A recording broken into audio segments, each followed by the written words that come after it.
Welcome back to Misunderstood. I'm Rachel Yucatel. So, I am always trying to bring you guys new, interesting content and new, interesting people. Sometimes I have celebrities that you've known of and stories that you've heard about in the newspaper. And then sometimes I find the most random people that I become really intrigued by and I want to hear their story. And I think that you might want to hear their story as well. So I was scrolling through Instagram and I started to follow this woman whose Instagram handle is Anne's Van.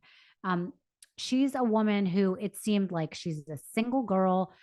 She has like over 400,000 followers. She has a dog and a cat. She quit her life and she lives in a van. I found that intriguing. I found it weird. I found it um, to be something I didn't understand and I didn't know how she did it. She's a very attractive girl.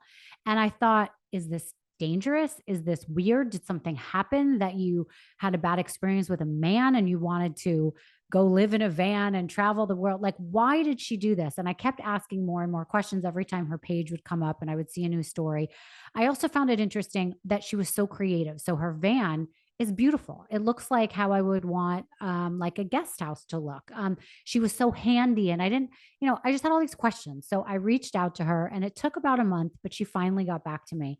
And after I spoke to her on text message and DM for a while, I found that she had an incredible story because what she did over Christmas was she went to London. She left. She let her dog and cat go live with her mom, I guess, in a real house, and she went to London like that movie The Holiday. She rented an Airbnb and she went to like see if she could go find a new life just for fun for a few weeks and see if maybe someone like a Jude Law would show up in her life. And what ended up happening is she slipped down a flight of stairs of someone she was like visiting with, friends with there, and broke her back, if you could believe it. So I was like, this girl is just living a crazy life. How is she getting home? Where are her dogs? Who's taking care of her van? Like, what's happening?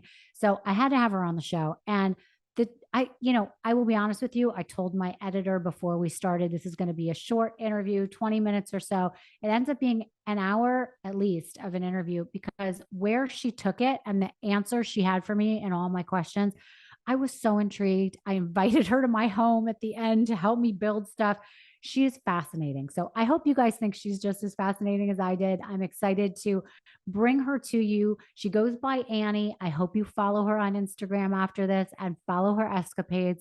I think a lot of what she says, you will resonate. It'll resonate with you. I think you'll be just as intrigued. So definitely pull her up so you see what she looks like, what I'm talking about, so you could picture all these things that we're talking about. And please make sure that you leave a comment, a review, go in my DM and talk to me about this episode because I'm definitely curious about your thoughts on bringing more people like this into the mix. So sit back, enjoy my conversation with Annie.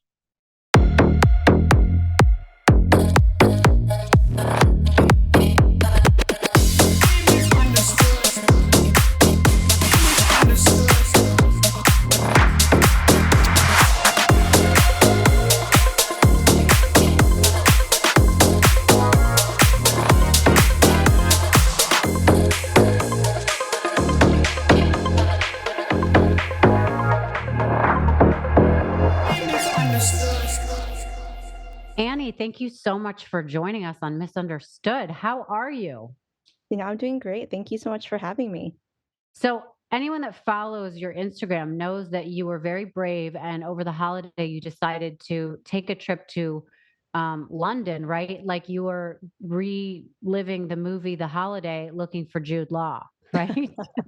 Yeah, that is correct. I actually decided to do a little trip for myself. So I booked a cottage in the Cotswolds in England, and I just love that movie, first of all. Yeah. So, Second of so all, does I'm everybody. single, love Jude Law. And Yeah. so I wanted to relive my fantasy of the movie and going out there and just kind of hanging out in a beautiful cottage. Well, the first thing I was wondering when I saw that on your post was what did you do with the dog and the cat while you were gone?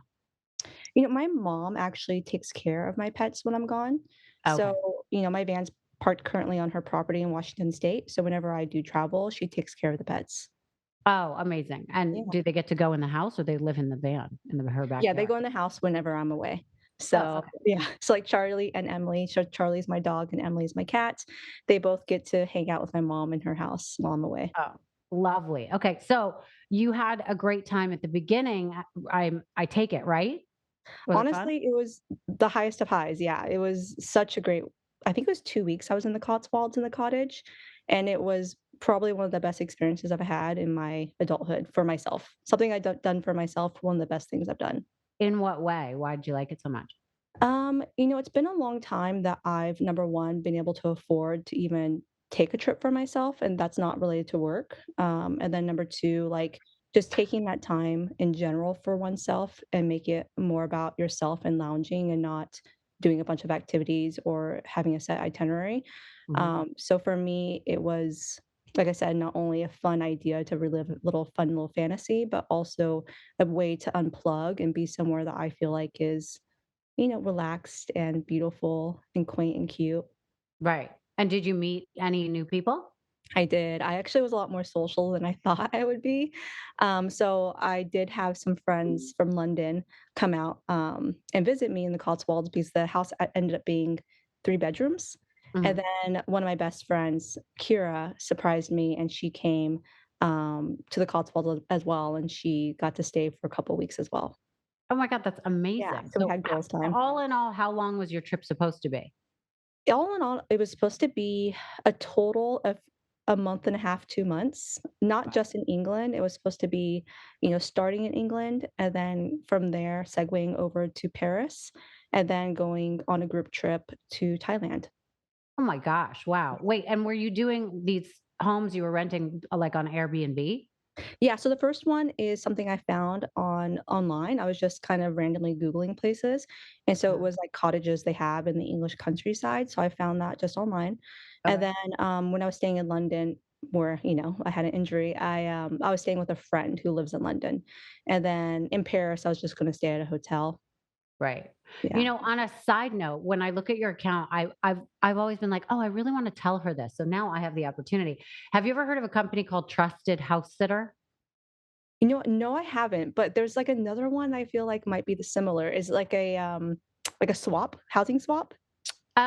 No, not really. I mean, I Okay. assume it can be, but it's similar to that in that people who want to travel but don't want to spend money on, a house for, Mhm. or lodging can go to any country and they can, log into Trusted House Sitter. I feel like I'm doing an ad for them, but honestly, it's such a great company. It's completely free. So like you could travel to London or France or Oh, wow. Spain, whatever, and go stay for free in someone's house and in exchange for taking care of their animals. I feel like you would be great at this. Oh, that I've is so hired fun. people to I've hired people to come, and it's all based on, like, a rating system, so, and it's fully insured and bonded and all that, so and you interview the people. You don't wanna go into someone's house that you don't wanna be in their home, right? But Yeah. also, they don't want someone coming into their home that they don't want, so it's a mutual process, and, you could go travel next time to a country like that, and all you have to do is really pay for your airplane tickets, and you get to be around animals. You could stay on someone's farm. You could stay in like something that looks like a five-star hotel, or you could sleep on a couch, whatever your thing is that you don't mind.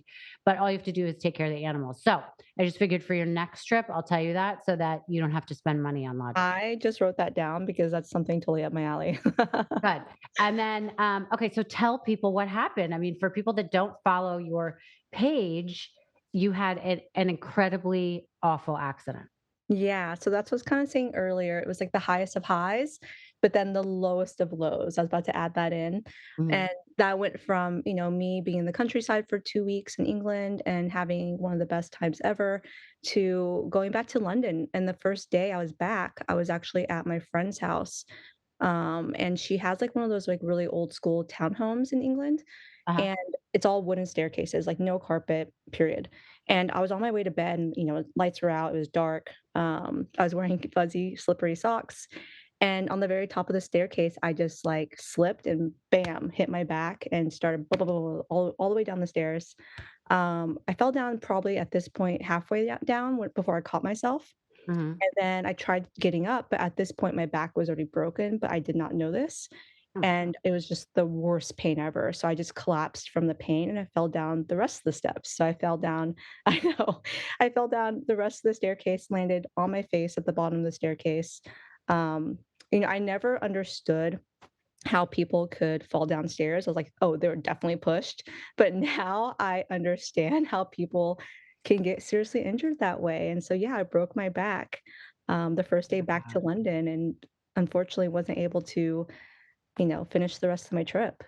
Right. So were the friends in the house? Could somebody take you to the hospital? Yeah. Did they call the ambulance? What happened? Yeah, so the owner of the house was already in bed by this point, but my friend Kira, who I'd mentioned earlier, she was actually in the bathroom, so she heard me fall, and so she came out, and at this point, I was crying, right, from the pain, like, it was the most awful pain I could probably think of in my life, and so she just laid there on the floor with me and cried with me and held my hand. It was really sweet, and then we called, 911 or whatever the equivalent is in England, and Mhm.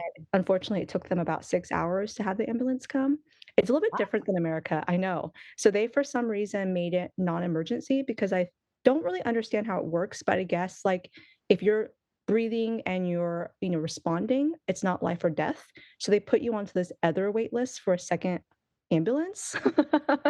So since it wasn't life or death, I had to wait for a non-emergency vehicle to come get me, and like I said, it took about 6 hours, and when they arrived, the first team of EMTs came in with a stretcher and they couldn't get me out. So they had to call in a second team, and they still couldn't get me out at first. And so they almost had to call something that was equivalent to Jaws of Life in America, which I'm not sure what they were going to do with the staircase. Maybe break it down to get me out. Who knows? But luckily, they were able to get me out and get me to the hospital where I did CT scans, and they confirmed that I fractured 4 different vertebrae in my back. Oh my God, Annie, I'm so I sorry. know, and then I was in the hospital for 2 weeks in, in England. So that was wild. It was a wild, wild time.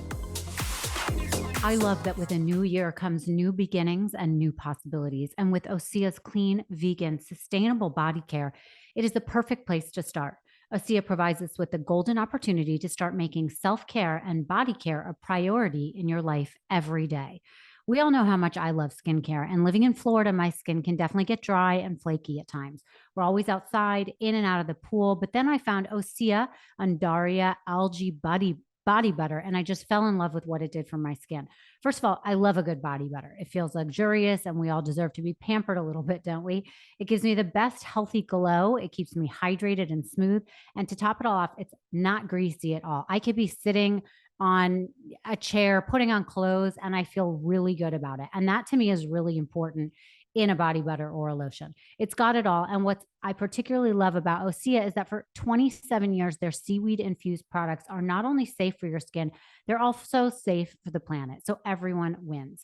Start the new year fresh with clean, vegan skincare and body care from OSEA. And right now, we have a special discount just for our listeners. Get 10% off your first order site wide with code understood at oseamalibu.com. You'll get free samples with every order and free shipping on orders over $60. Definitely try it today. Head to oseamalibu.com. That's OSEA Malibu.com and use code understood for 10% off. This episode is proudly brought to you by LOLAVIE, the award-winning hair care line founded by the amazing Jennifer Aniston. No one is more famous for their hair than she is. I mean, who didn't have the Rachel haircut at some point? I'm a big beauty product girl. I'm always changing it up and looking for the newest and best stuff, especially for my hair. The problem is the market is so flooded, you never know what is going to work for you, and even more, what product is actually going to be good for you. With Lola V, that dilemma is history. I put my hair through so much coloring, styling, extensions, and I'm constantly changing it up. So it's important to have products that repair and shield my hair from future damage. That's where Lola V comes in. If you want to get started, try their best sellers, the cult classic Glossing Detangler and Perfecting Leave-In Conditioner. They aren't just styling products, they will be your hair's new best friend. And now for a limited time, you get an exclusive 15% off your entire order at lolav.com. Just use code understood at checkout. So I've been using Lola V for a while now, and I just love it. I know it's silly, but for me, if my hair looks good, I just feel better. You know what I mean, guys? LOLAVIE is made of all naturally derived plant-based ingredients. It's cruelty-free and vegan. The restorative shampoo, conditioner, and intensive repair treatment is so luxurious, and their post-shower products will change up your entire styling routine. It's like a spa day from top to bottom. I actually bought it for my teenage daughter and for my mother. So women of all different ages are trying this and loving it. My daughter actually asked me for more. So unlock Jennifer Aniston approved hair at lolavie.com. As our loyal listeners, you will get an exclusive 15% off your entire order when you use code UNDERSTOOD at checkout. That's 15% off your order at LOLAVIE.com with promo code UNDERSTOOD. Please note you can only use one promo code per order and discounts can't be combined. After you purchase, they'll ask you where you heard about them. Please support our show and tell them we sent you. Right. Okay. So the highs of highs and the lows of lows, as you said. So you Yeah. got yourself back to America. You said you're in Washington State Mhm. now. Before we get into like what it is that you're doing, I want to talk about you. Like, Mhm. where were you born? Tell me a little bit about you. Yeah. What were your jobs? What did you want to do for a living? Have you ever been married? Like, fill us in on who you are. Yeah. So, I am actually half Asian. So my mom's from Thailand and my dad is, American, Caucasian. And I grew up in Oklahoma actually. So I grew up in Oklahoma, loving country music, but also, going to Thai temple. So it was a very interesting upbringing. So I was in the Bible Belt, but I was also Buddhist at the same time. And so I would Mhm, really definitely played a role in my the way I grew up and who I was. mhm. My dad worked in construction, but he was also a disabled, Vietnam veteran. And my mom, worked in a belt factory making $2 an hour sewing belts for country singers. Wow. I know, right? And so, I had a definitely a humble beginning. We were definitely not a rich family or even middle class family by any means. We struggled.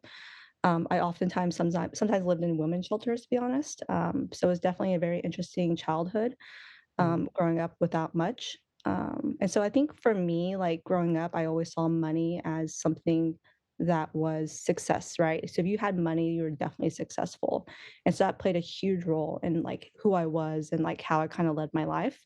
mhm. So when I was able to start working at 15, I pretty much got a job. I got 2 jobs and I just started working and made that my priority and moved out of the house really early. I think I moved out when I was 16 or 17 and just started my path very early on to success, and that was make money. And what were those jobs you had? The very first job I had was frying chicken at pretty much the equivalent of a truck stop. So I was the person who, like, when you walk into like a truck stop and you see like, the fried chickens and the barbecue burritos are deep fried, that was me. I fried those things. And Oh my so god. I think I made like $5.25 an hour, whatever minimum wage was back then. But Right. that was my first job. And then I also worked in like fast food. I worked at Taco Bell. I worked, at restaurants. I had multiple different jobs, sometimes 3 jobs at a time, to be honest. Mhm. Yeah, And and then then that's yeah, throughout your 20s and 30s, yeah. how did your life develop? So that's when I started realizing that I just felt for some reason, I just felt like I wanted more out of my life. So even though I was from a small town, at this point, I'd already moved to Washington State with my family. And so, the town population of where I was living was less than 1,000 people, so a very small town. And, to get a job as a manager at Jack in the Box, that was like the highest, that was a really great job. It still is. But for me, that was like the expectation, right? But in my mind, I was just like, I want to see the world. I want to travel. I want to do like bigger things. Mhm. And so I was like, how can I do that? And so I was working at the time at multiple jobs, like I said, in restaurants, and I saved up about 800 bucks. I moved to LA with some friends. And so I had barely any money to survive, but I made the big jump and the big move. And I went with some of my friends who were models. And at the time, that did not interest me, but I was like, I'm going to live here for a year just to kind of get my foot in the door with a big city and kind of see how things go. And so I moved to LA. Mhm. I ended up being in LA for 15 years. And that definitely was, a huge part of my life before I moved into a van. So when I first moved to LA, like I said, I had, barely any money, but I did get a job in a restaurant. From there, I started working in the corporate world. So I got a job at guest corporate office. And I started working for the Marcianos, and that was a huge part of my life. And I was there for a couple of years, and I learned a lot in the corporate structure and the corporate world. From there, I then started working with plastic surgeons as well as scientists and other doctors and started working in the medical field. And I did that. And this is a part of my life and a lot of people don't really know about, to be honest. But I worked in the medical field for 10 years. Mhm. Um, and then once I was working in the medical world, I was making a What lot of money. doing what Yeah. in the medical world? Yeah. So I worked for different companies, whether it be like, you know, building out labs and clinics across the world. So I also worked for a huge company in the UK. So I'd fly to Ireland as well as to England, and I would help structure or restructure a company or a lab or clinic, or I Mhm. would help with their marketing. So I've done large scale marketing ads, whether it be like what you see in the tube or for the Grand National, which is a horse race. But I did that for, like I said, about 10 years. And at the time, it was my own company, but I was working primarily in marketing, but in the healthcare industry. Okay. Yeah. Interesting. And then you want to hear the next thing that I did? It's kind of Yeah, of boring. course. But yeah, so that kind of goes back to what I was talking about, like growing up and like money was success to me. Yeah. So I was like money driven, money hungry, like make money. That's what you do. Get married, have kids. Like I was going down that path. I had a Mhm. boyfriend long term. I had everything that you could possibly want on paper. I had a beautiful boyfriend that was very successful, a very beautiful home in LA, in West Hollywood, multiple bedrooms. And I had all the friends, I was a cute girl, you know what I mean? Like I pretty much had everything I thought I wanted, but unfortunately at the time I was very unhappy. I currently weigh 110 pounds. I think I got down to 89 pounds. I could barely sit on a hard surface because I had no cushion to my butt. I was just very depressed. And that's when What I what do first, you think you were depressed about if you had all that? um, I think I was lacking substance in my life. Mhm. So I think I was chasing all the things that we're taught to chase, which is, like I said, money and relationship and marriage, the dream wedding as a girl, having kids by 30. Because at the time, I think I was probably, 29, about to be 30. And yeah, I was chasing things that were very uh, I guess, like shallow, if that makes sense. Of course, yeah. And or just surface level items, just like checking things off my list of what success looked like and meant to me. Mhm. And so I think all of a sudden I found myself on my knees, like just like crying from desperation of like, okay, I've everything I've ever wanted. I look successful. I am successful. My parents are proud of me, but I'm not happy. And Mhm. so that's when I realized that something was not okay because I felt like I was on my deathbed, you know what I mean? When you get down to 89 pounds, like, and you can barely eat and you're as skinny as I was, I knew it was like life or death. Like, my parents had not seen me at this time, and Mhm. my mom, when she did see me, just fell from crying from seeing like what I looked like because I was just like skin and bones. And that's when I just knew I was like, okay, I have to make a change now because this is not okay. This life is not okay. So I ended up breaking up with my boyfriend. I ended up moving out of the house, the beautiful house. I ended up quitting my job in the medical industry. I ended up pretty much starting from nothing, taking out my 401k, all my savings, and just going like, you know what? I have no idea what I'm about to do with myself, but I know it's not this. And at the time, my dad was also dying, unfortunately, and so we had just actually all these things are happening at once. We had just lost our family home to a fire, so the house burnt down, and then my dad was sick, so he was slowly dying, and so I flew back home to be with my dad for his last 3 months of his life. And that kind of opened my eyes to like what life really was, you know what I mean? And that was not these items I was chasing all this time in LA. And so Wow, Annie, my yeah, god. I'm trying not to cry right now, but yeah, I forgot. But yeah, all these things were just happening all at once. So let me ask you a quick question. When you were talking about losing so much weight, were you suffering from any sort of an eating disorder, or you just Nope. were doing so many things that you just were forgetting to eat and you weren't interested in food? It was depression and anxiety, and at the Mhm. time, I didn't understand what mental illness or depression was. I Mhm. think I was definitely one of those people that was like, "Oh, it's made up. It's not real. Mental illness is not real," because I think I was so blessed with feeling optimistic in life Yeah. that when it hit me and I actually had to experience it, I did not understand what it was. I thought I was just dying, right? And so I think the not eating part was a symptom of that. So Yeah. I physically couldn't eat because I was shaking so much and I felt sick constantly from the anxiety and depression that I physically could not eat food. So I had to buy milkshakes, for example, and force myself to eat milkshakes just to get calories in. Yeah. Yeah. So in what you're saying, I mean, I think some people would look at it two ways that either you were having a midlife crisis of sorts, you Yeah. leave everything behind, or something in you knew you needed to have a reset and Mhm, you got rid of all this stuff and decided to try your luck elsewhere, even though mhm. you had all these things but weren't happy. So is this when you decided to start van life? I mean, how did you No. get there? There's another phase to that. So, yeah, Okay. after my dad died, that's when, like I said, like I already went through the motions of knowing something had to change. So I made those changes. But then my dad was dying. So I was there for him next to his bed and being there for my family. And then once he did pass away, that's when I was like, okay, what can I do now to ensure that I don't go down the same path, but I need to make money? And Mhm. so that's when I started a new company I was actually a florist. I was a high-end florist. Did I know how to be a florist? No, but I knew I loved flowers. Typical girl. I was like, I love flowers. Let me now become a florist. So I started a business. Wait, you didn't go work in a florist shop Nope. first? You just started your No. own business? I mean, I kinda did work in a floral shop, but very for, like, 3 months, but not to design. It was more like restructuring their business versus designing.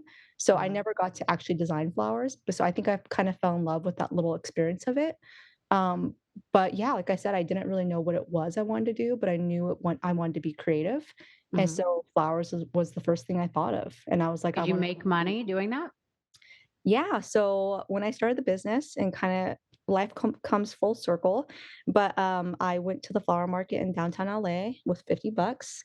I bought some flowers, and my first, client was, Paul Marciano, who owns Guess and the Marcianos, who I used to work for, so that was my first real job in LA, and, from there, I just started blowing up, and I started doing flowers for, whether it be Cardi B or for the Kardashians or whoever, but I started becoming, like, the florist to a lot of celebrities and doing a lot of high-end installations, whether it be at the Beverly Hills Hotel or, just big events. So, like, some of the budgets were hundreds of thousands of dollars. Sometimes doing, a luncheon for the Grammys that they would spend $60,000 on flowers for just 3 hours. So I Okay, wait, started. wait, wait, wait, wait. I have Uh-huh, so many yeah. questions. This You is wanna so back up? interesting.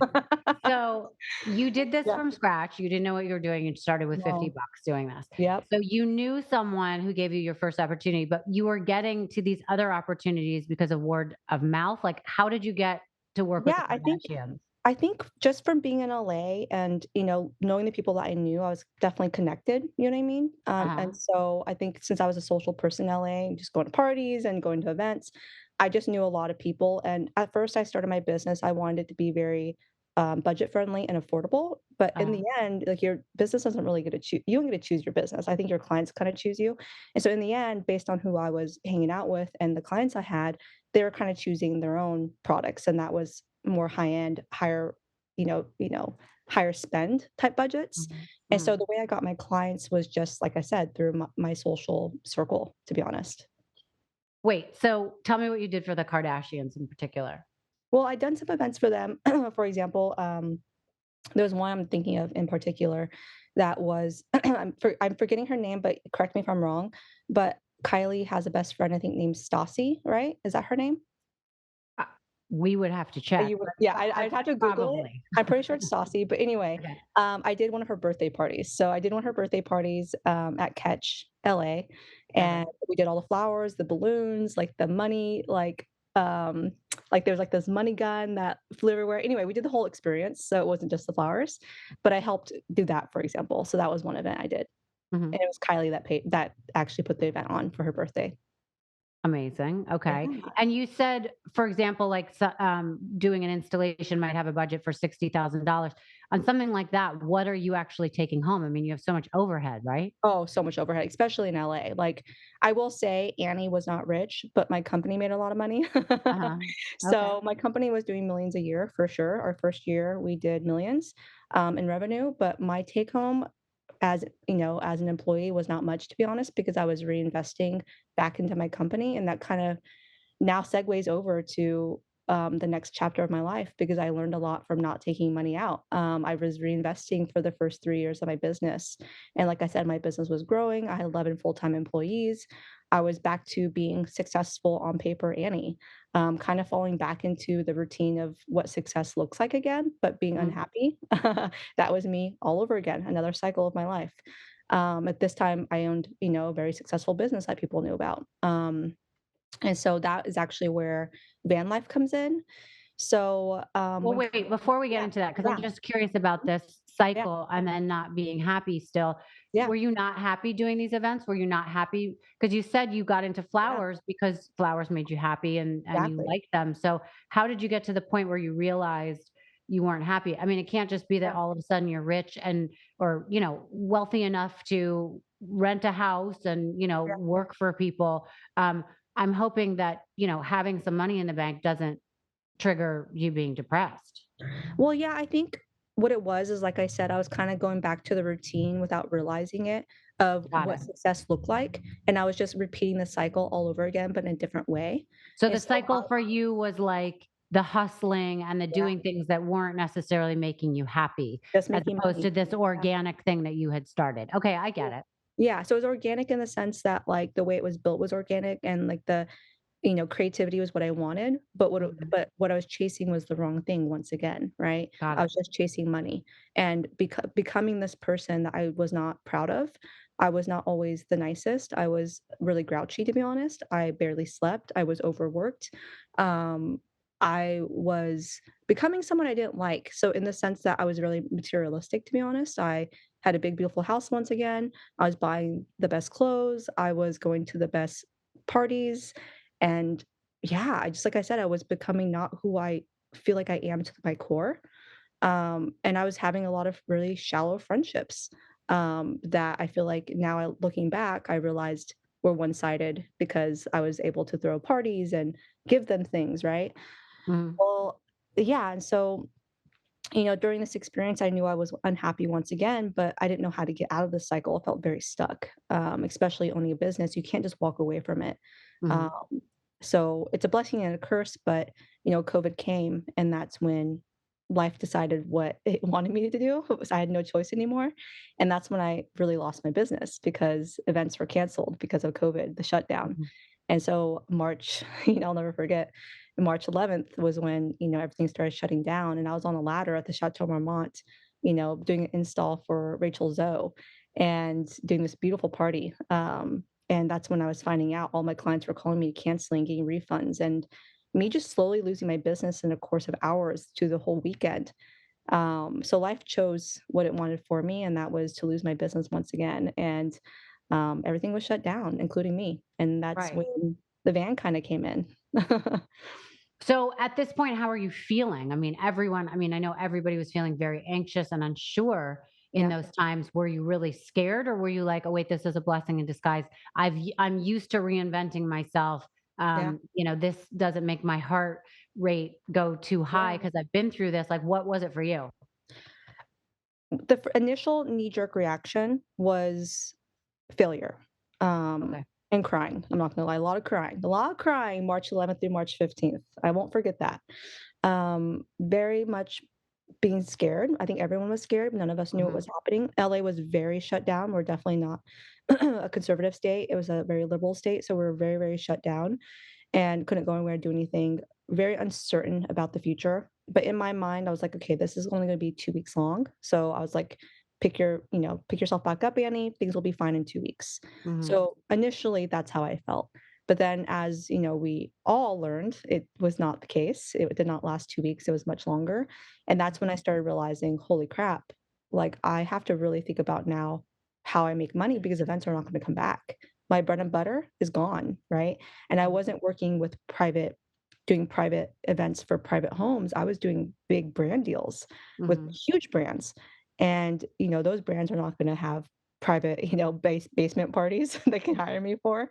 And Yeah. so I essentially lost my business because of that. And so that's when I started getting creative once again. And I think this is the hustle of my whole life. And I Hmm. was like, okay, how do I make money now? I was homeless, like I said. I'm not even sure if I said that, but I became homeless because I wasn't able to move into my new house. That my lease started on March 15th of 2020, and like I said, COVID happened on March 11th, and I was supposed to move in on March 15th, and my landlord wouldn't let me move in, and even though I paid my rent and deposit, I was able to get that back. And so, unfortunately, I had no money. I had no money from all the refunds. I had no place to live. So I was sleeping on couches. I was renting cars and sleeping in them. And I was also staying with the guy that I was dating at the time, his house. But I had just met him. I met him like 2 weeks before COVID hit. So it was definitely like a new relationship. Yeah. Well, that seemed to happen to a lot of people that whoever they were Yeah. dating at the moment is who they ended up living with. How come you didn't go home to your mom? I think everyone was scared at that point, like, flights were Okay. canceled, there was no way of getting home, I didn't have a car, and so there was no, like, just driving to Washington State for me. My family is also very scared of COVID, like, even more scared than me, so they're like, "No, you're not allowed to come back," but in a very nice way, but kind of like, "We're scared," you know what I mean? Yeah. Like, "You're in LA, it's a big, scary city, you're gonna bring back this disease that we don't know about," you know what I mean? Sure. Mhm. So I felt like, my friends felt the same way, so even my friends in LA didn't want me even coming over, so it went from this, like, world of having people around to all of a sudden, like, you're out for your own self, if that makes sense. Yeah. And So so, so yeah, how did this idea to be an influencer for van life yeah. become? Well, I think in the moment of feeling uncertain about everything, you're back again on your knees, trying to figure things out, crying Yeah. once again, having nothing, and I really had to think about what it is that I wanted, and I wanted freedom. Freedom was the main word that kept coming to my mind, and that was freedom from money and success, freedom from responsibilities, freedom from feeling trapped in COVID and being stuck in someone's house or a guy's house I barely knew, Mhm. living in cars, like, just freedom from it all, right? And the only thing I could think of was, I wanna get in a van and drive. And, something I kind of failed to mention earlier about my childhood is, even though that my family was very poor, there's something my dad always did, and that was take us on road trips. So if I were to show you a map of the United States, I do have one, by the way. We pinned it together before he died. We sat together, we pinned all the places we've been, and I've been to every state except for, Alaska, and it's because of my dad, and, like, he was very spontaneous as a kid. He was always like, "Hey, let's all go to McDonald's," and so we'd all pile into the van and minivan, and we'd drive to McDonald's, but it'd be, like, 3 states away. So all of a sudden, I'm on a road trip for, like, 2 months with my dad, and so that spontaneity and that, like, wanderlust definitely translated to my adulthood. So I think, now being in COVID and feeling trapped and stuck, freedom to me meant, "Okay, driving, get in the car and just drive." And Mhm. so that's when the van life thing kind of popped into my mind, because at the time on Instagram, it wasn't like a huge fad yet, but it definitely was becoming one. Hashtag Mhm. van life was new. And I think COVID definitely made people want to do it, myself included.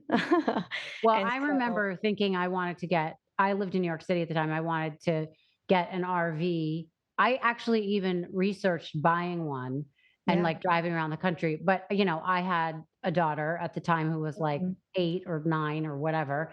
And I knew my ex husband would, take me to court for being crazy. And then, I had a couple animals and, I was a city girl. I was like, Yeah. that's never going to work out. But I know that thought did cross my mind enough to me doing some research on it. So I think that that was not a strange thought process for you or for anyone else. So what was the like logistics? How did you go about finding the van, buying the van, decorating Yeah. it, all of that? Yeah. So, it started out with a pen and piece of paper, right? A pencil and piece of paper, because that's all I had. Like I said, I was back to square one of not having money. Mhm. If I could be honest with you, I think I was negative $300 in my bank account. Wow. And so going from making millions to having negative again and not having a home, it was a very humbling, once again, experience, but something I'm not, unfamiliar with, something I've been Mhm. through before.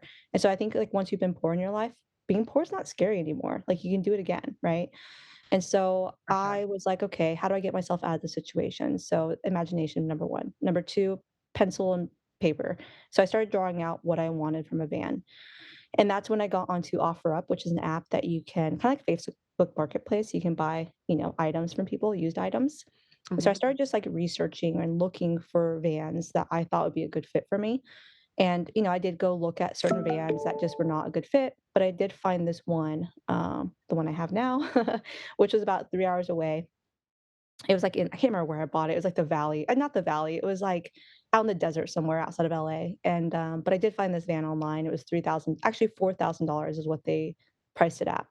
Mhm. And I knew did not have the money, so I was like, "Okay, Imma write them and see if I can get it down lower." And so I negotiated with them, and they agreed on $3,000. But I had no money, like I said, so I luckily, at this point, Mother's Day was coming up, and so I knew what I had to do, and that was make flowers, make money.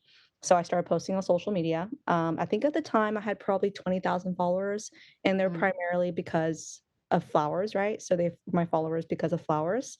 That was my niche. Mhm. And so I started selling Mother's Day bouquets. How I was gonna make these bouquets and deliver them, I did not know yet, but hey, let's just sell right now. So I started posting and people started buying, and a lot of my clients started just supporting me. And I think they knew I just needed help. So they started buying Mother's Day flowers. And so I went and rented a minivan once again, and I went to Whole Foods because you, at the time, couldn't buy wholesale market flowers downtown because they had totally closed that down. Yep. So I went to Whole Foods, bought whatever flowers they had, and I started making bouquets, and I was able to sell over $3,000 of flowers, and make it profitable enough to have enough to buy this van. I was also doing some landscaping. I know that sounds crazy, but I was. I think at the time people were so gung ho about redoing their homes because they're all Yeah. still at home. And so I was buying plants from Home Depot. I think Home Depot was open at this time. I was delivering them with my rented minivan. I was like repotting them, delivering them. I was just hustling. I was like trying to figure out ways to make money, and I did it. So I was able to raise $3,000, and I wrote the person, and I hitched a ride from a friend, and they drove me 3 hours to pick up this van, and I paid, and still remember this. I didn't have enough money to get home. I didn't have enough gas money. Oh my And god. so it was just like, you know what I mean? But it was like one hustle to the next. And so I have this van now in LA, don't have money to drive anywhere, and it's totally gutted. But this is now my home, and I'm sleeping on Abbot Kinney, which is an expensive street, and I used to have a store there. So I went from having multiple shops in Abbot Kinney to all of a sudden living on Abbot Kinney in a van, being one of the homeless people there. So it's kind of like it was definitely a interesting experience. Right. So the way I, decorated it to answer your question is over the next few months, I hustled all summer long, did multiple landscaping jobs. When I say landscaping, I help people design their yards, and I went to Home Depot, went to the places I need to go to, and help them landscape and make gardens and English gardens. Like I did one. I'll just say it. I'll just say his name. But I did one for Beck, for example. He's a musician, so he hired me.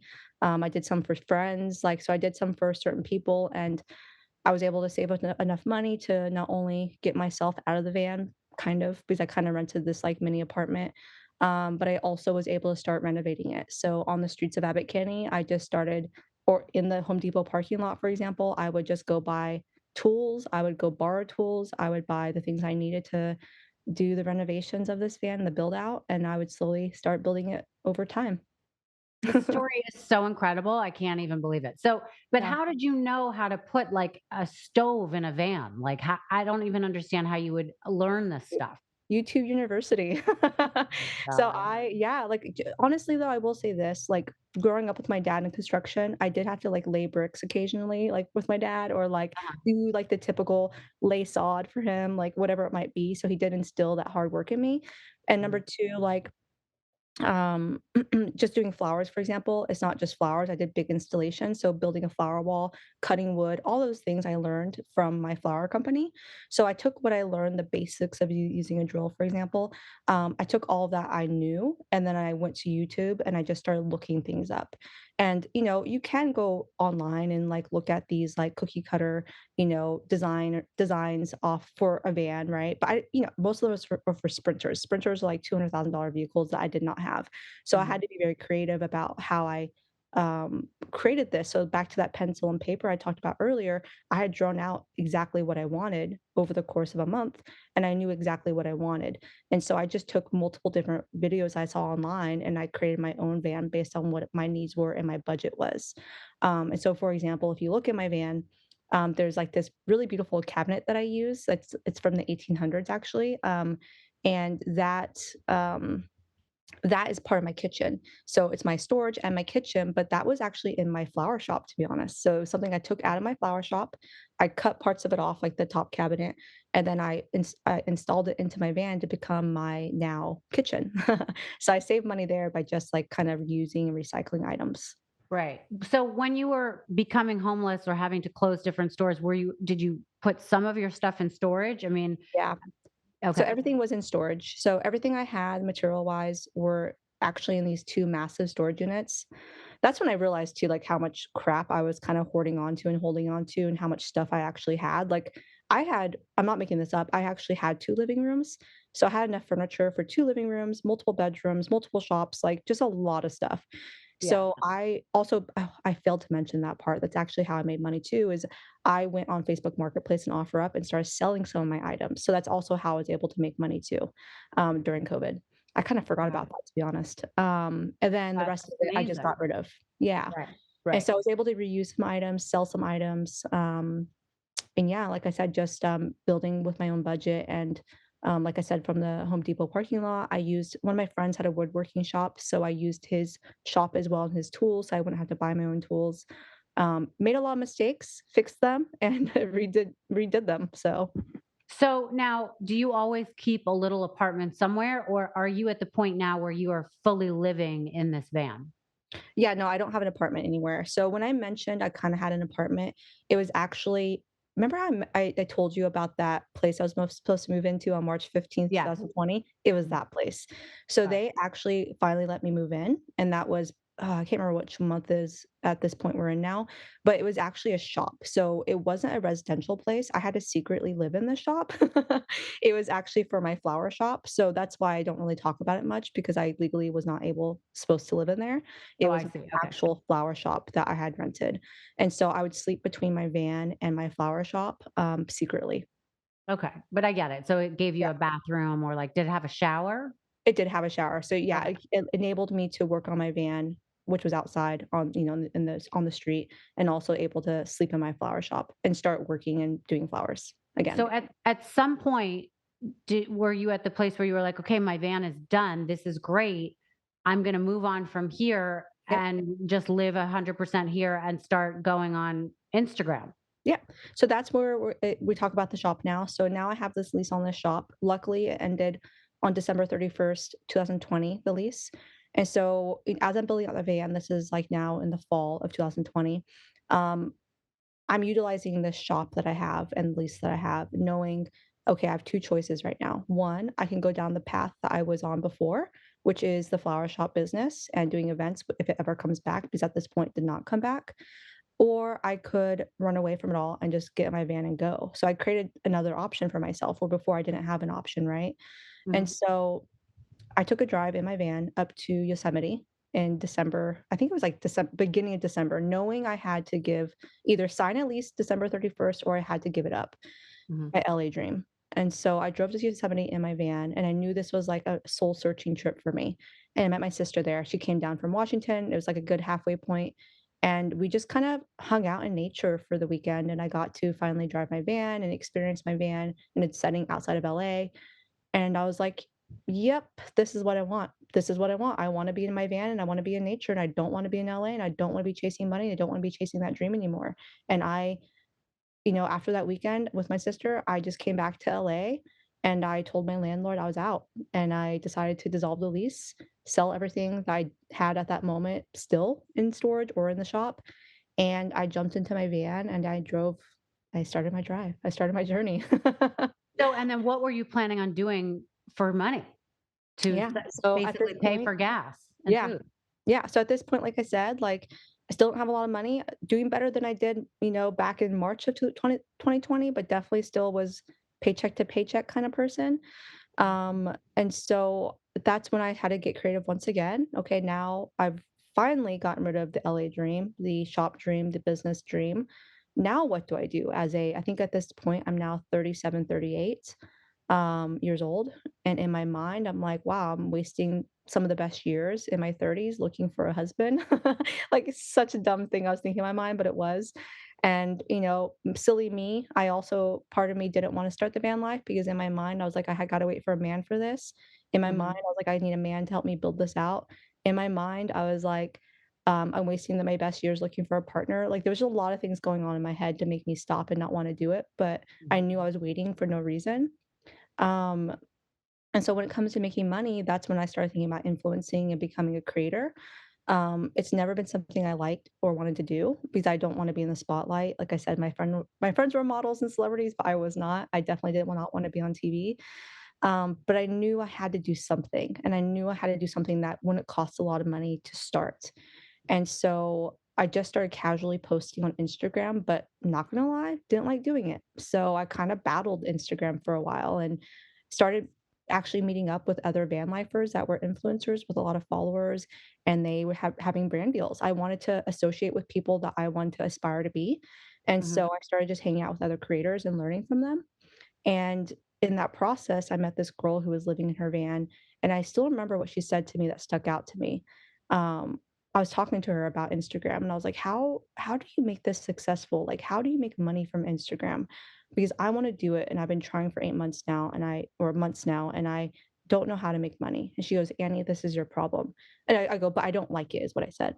She goes, "Annie, this is your problem." She was like, "You don't like the app." She was like, "I love the app. I love Instagram. I love using it. I love talking to people. I love being social. I love, making friends." And she just started telling me her love for it.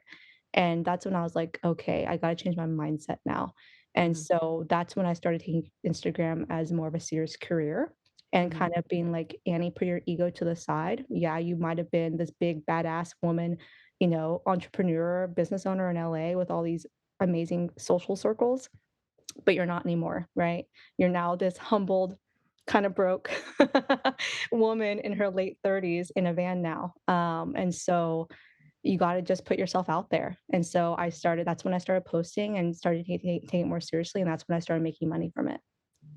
And just to make us understand what that means, how do you make money from it? Like all of a sudden, companies were calling you to talk about things, or I how did wish. that work?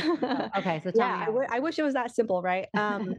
So, so it was definitely a long game, right? So I don't think I made real money for the first year.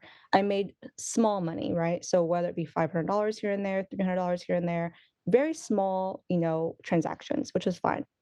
Um, but I kind of skipped a big step that happened in the van life. I will go back to that now because that kind of plays a role into how I made money Mhm. or kind of like how I became who I am. The first 4 months of van life, like I said, it was a struggle in the sense that I did not want to influence, but I wanted to. It was like this battle with myself. Um, 4 months into van life, I had a brain aneurysm and I was put into the ICU. And so that was a huge part of my growth. And so, I almost died, right? So when you have a brain aneurysm and you're in the ICU, you're kind of like I just started to realize how crazy my life is. Um, I started really thinking about van life and if it was still for me because I'm now 4 months in, have a brain aneurysm, am I gonna Wait, die? wait, wait, wait. Were you Yeah. like on the road by yourself somewhere and this happened? No, luckily I was on the road, but I was visiting my mom. I had made a stop. Okay. So I was up in Washington to visit my mom, and I think I'd been there for a week at this point. And I had this brain aneurysm by myself. No one was home, and I was rushed to the hospital. My sister called 911 because I called her, and she called 911. I went to the hospital, and once I was out of the ICU and out of the hospital, I was like, "Is van life for me? Am I or like should I should I move back home with my mom? Am I doing Mhm. the right thing? Am I doing what I'm supposed to be doing?" I was questioning myself once again, and I'll never forget, but I was laying down. My mom did not let me do anything. She was, like, so scared for me to even pick up, like, an apple. She thought I was gonna have, like, a brain aneurysm again, right? And so I was just laying there, and I remember thinking, like, "Am I just laying here waiting to die? Like, this is not what I want." Like, yes, I am gonna get back in that van. This is my dream. This is what I've wanted. Like, I could just become this person living in Washington State in a house again and, like, waiting to die, or I could just get back in the van and start driving again and, like, really finish out my goals of, like, what van life was to me, what freedom looks like. Mhm. And so, my family did not want me to, but they were up in arms about it, but a month after my aneurysm, I did get back on the road, Mhm. and I drove out to Idaho, to the middle of nowhere, and I met up with other van lifers, and I just got back out there again, and that's, like I said, back to now meeting up with different influencers and people that I aspired to be, that's when I met up with other van lifers and influencers, and I kinda started learning from them about how they made money as content creators. And so I started getting small brand deals, here and there, but I was posting very once again, very shallow surface level things about my van life, very materialistic things about my van life, very, Mhm, like, how to live van life 101, like, very typical things that you would see about van life. Um, and, for me, it just felt very unauthentic once again. I felt like every other van life influencer, to be honest, and I was like, "I don't really wanna teach people how to be a van lifer. That's not what I want to put out into this world, so how can I be different?"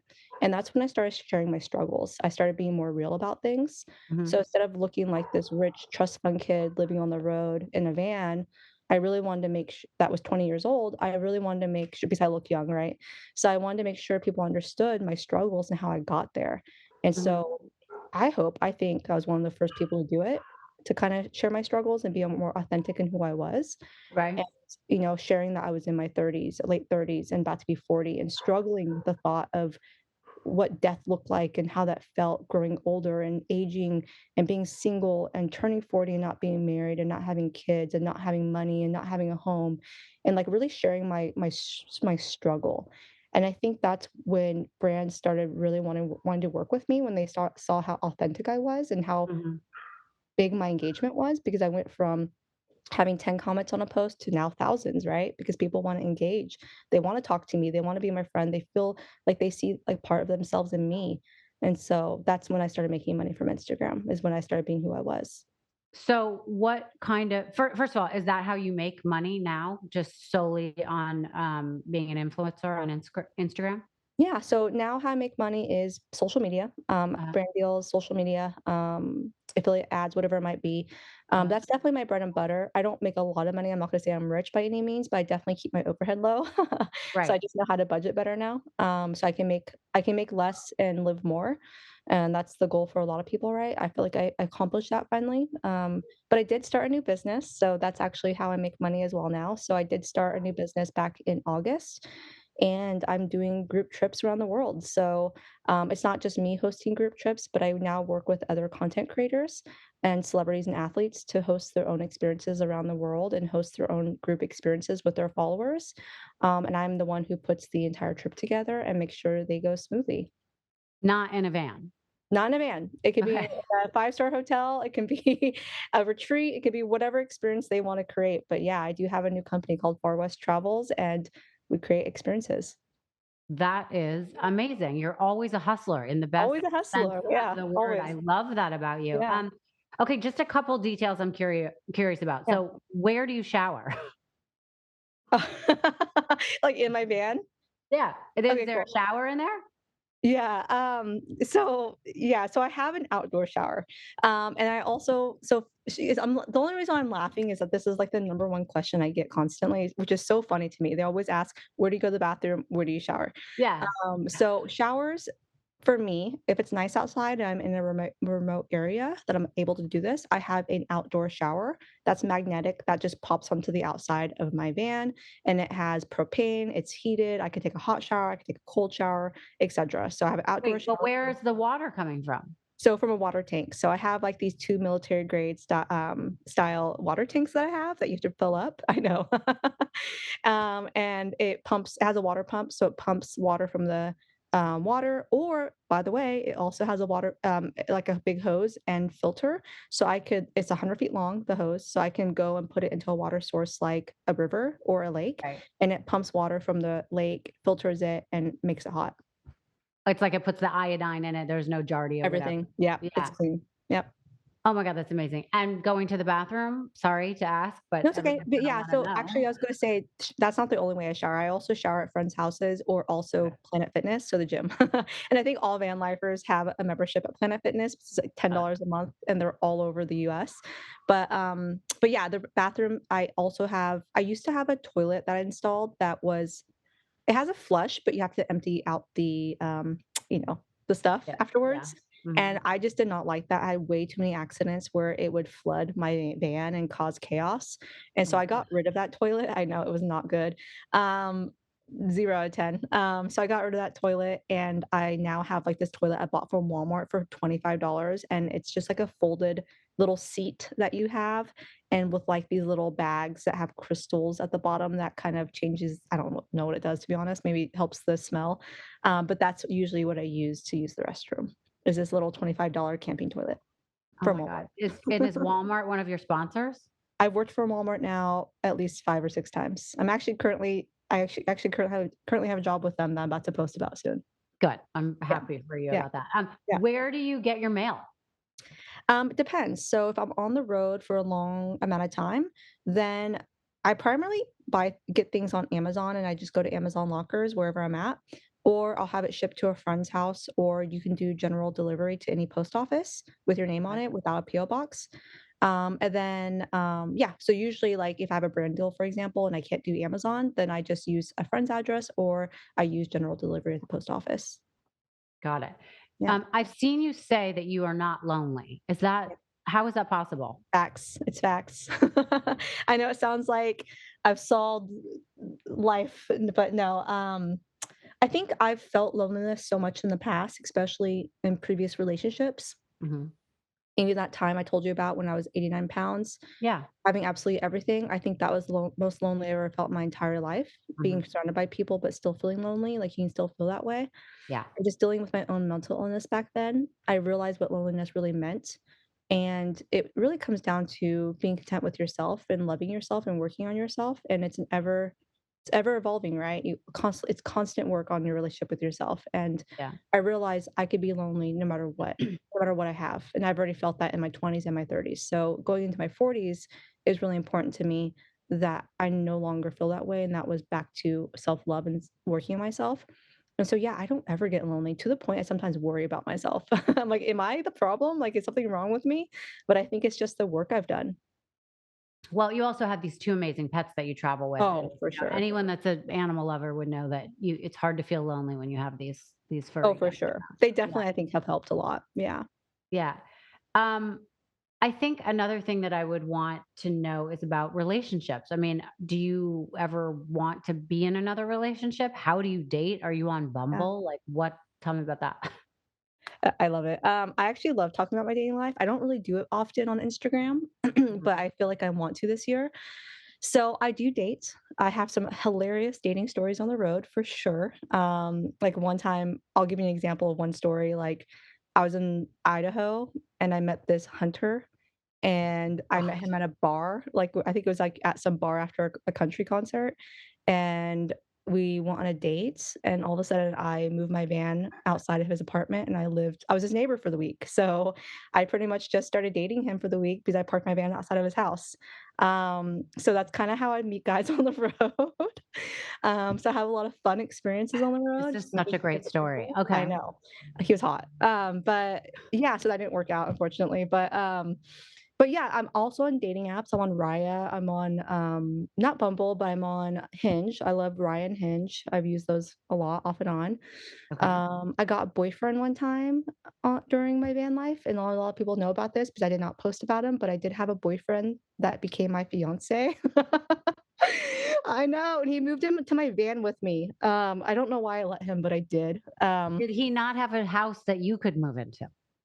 He did, but it was back in LA, so, and I knew I did not wanna live in LA, so I was actually the way I met him was I actually went I was in Marfa, Texas. I was in this little town in Texas, and I went to this little, saloon, this little honky tonk, and I walked in and I met this man in his 70s, and his name is Buck, and, I went dancing with him, and he was telling me about his wife, his kids. He was telling me about his whole life, and I thought he was awesome. Became friends. He told me about his son in LA. Long story short, he set me up with his son in LA, and so I drove out to LA. That's where I met my ex, and anyway, long story short is that we fell in love pretty fast. He moved into my van. We hit the road together. We became engaged. It did not work. We called it off. I've been single ever since, and that was a year and a half ago, I think. So yeah, I am open to relationships though. I'm definitely looking for my person. I'm looking for a partner. I like dating. I was dating even when I was in England. That's I kinda think why I that's went great. as I well. think Yeah, people would wanna know though, do you yeah. need to end up in the van to be happy? Like, could you be in No. a relationship and end up in a house? Yeah, I think part of the van always to me, it felt like I was trapped in LA, like I said, like I had to Yeah. date people in my small little circle of LA, where now I feel like I can date anyone in the world. I'm more open, right? So I can move anywhere. I'm not saying I move somewhere for a man, but at the same time, like if he's a ranch in Montana, I'm down, right? Yeah. So I'm open. Annie, I think you have a book in you, and it's not really about van life, which when I first started this interview with you, that's what I thought it's about. It's really about freedom. It's about finding Yeah. your freedom. And I think that is Mhm. so inspirational Thank to you. people. I think one other question people would really want to know about is safety. It seems so dangerous to be out there. You're a beautiful, sexy woman. You're single. You are loud about being single and alone because you're on Instagram and you have, almost 400,000 followers. And then you have these two, cute pets. Like, how Yeah. safe are you? How safe am I? Yeah. I've had some stalkers. Mhm. Unfortunately, they were very scary stalkers that would follow me or show up, from Instagram. But I also had stalkers in Wow. LA. So and that was Wow. before social media. So I just have learned, like, as a woman in general, I think we're always cautious about our Mhm. safety and well-being, no matter where we are, whether it be in an apartment in LA to a van traveling the world, right? It But doesn't I mean, matter. how safe are you, like, being in the middle of like, we're looking at this beautiful picture of you, you're in the middle of the wilderness, Mm, you're parked there by yourself. I mean, have you yeah. ever run into any problems with people that you don't know, that you've trusted, and you're alone somewhere and you can't get any help? Yeah, so, part of my aesthetic, especially with my van, my build out, I made it on purpose not look beautiful on the outside because I wanted to look a little scary, a little masculine, so people would just think I'm a little old man inside that van. Got So it. I think that helped me a lot. Unfortunately, now that I've grown and people recognize my van, people definitely spot it now, so it's less safe. Mhm. But, yeah, I do get scared. I think being scared and taking precautions is important. I do have some weapons. I really try not to share my location or where I'm at, to Mhm. help protect myself. Also to, like, I'm not a silly girl in the sense that, like, I really do try to be aware of my surroundings at all times. So even, like, who is near me? Did someone just pull up? Like, I'm always putting, like, curtains up, making sure no one can see into my van, see that I'm feminine, see that I'm a woman. I really Mhm. do try to make sure I kinda downplay a lot of the femininity on the outsides of my van for that purpose, even when I set up camp, right? I Mhm. don't want someone driving by my van when I'm parked in the middle of nowhere knowing that it's a girl by themselves. Right. Mhm.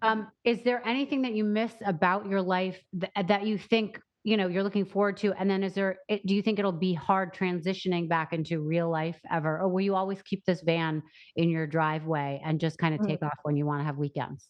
I love it. Yeah, so I think I'm in a new season of my life actually, so which is something I will be showing a lot more this year, is I'm actually gonna be retiring the van. The van is now going to live on my mom's property in Washington.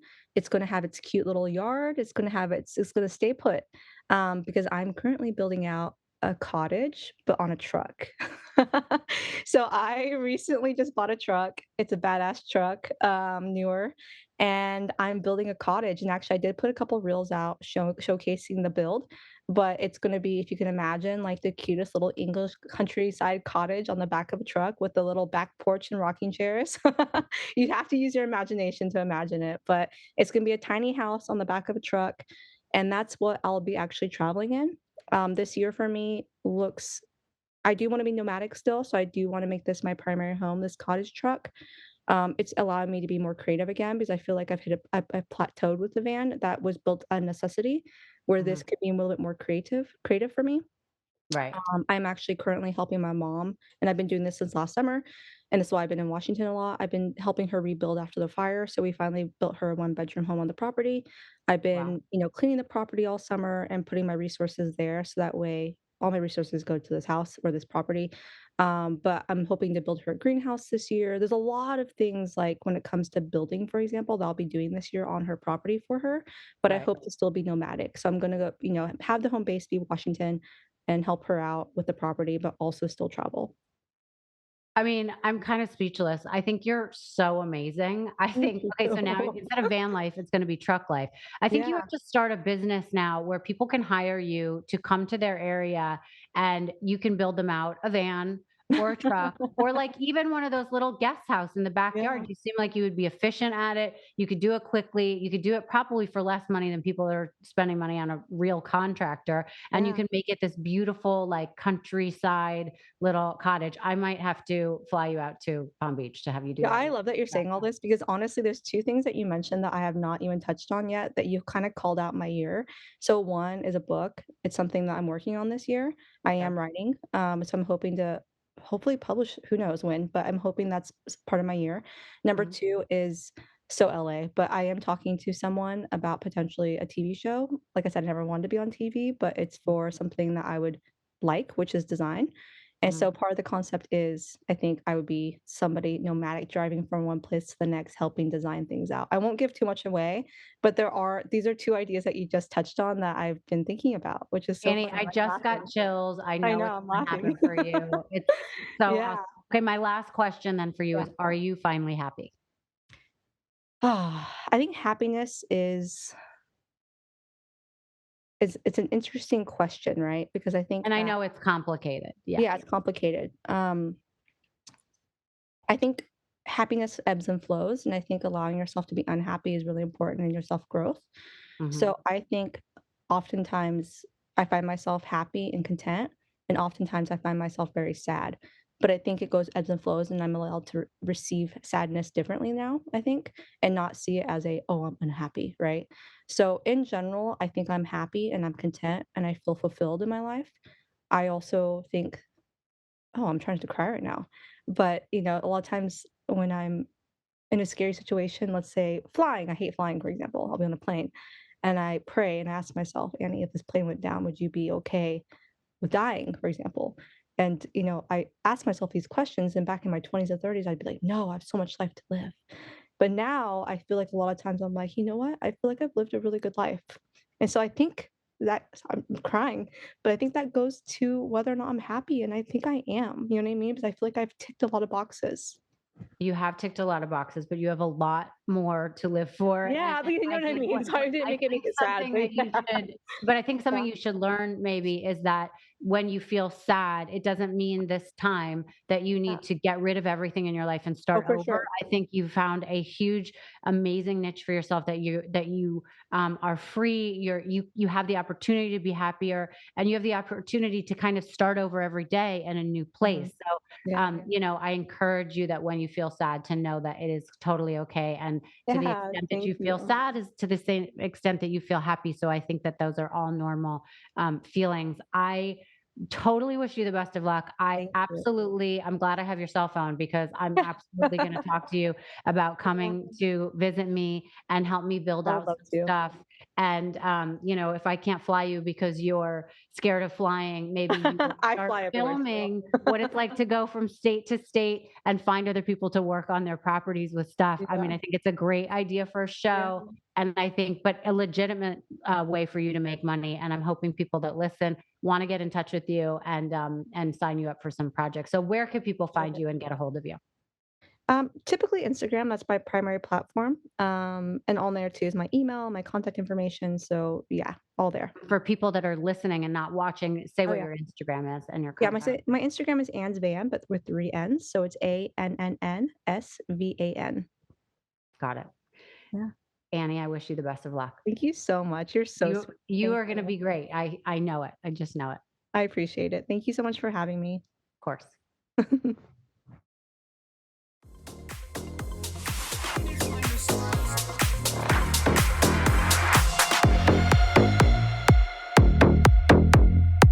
Thank you so much for listening to Misunderstood. I'm your host, Rachel Yucatel.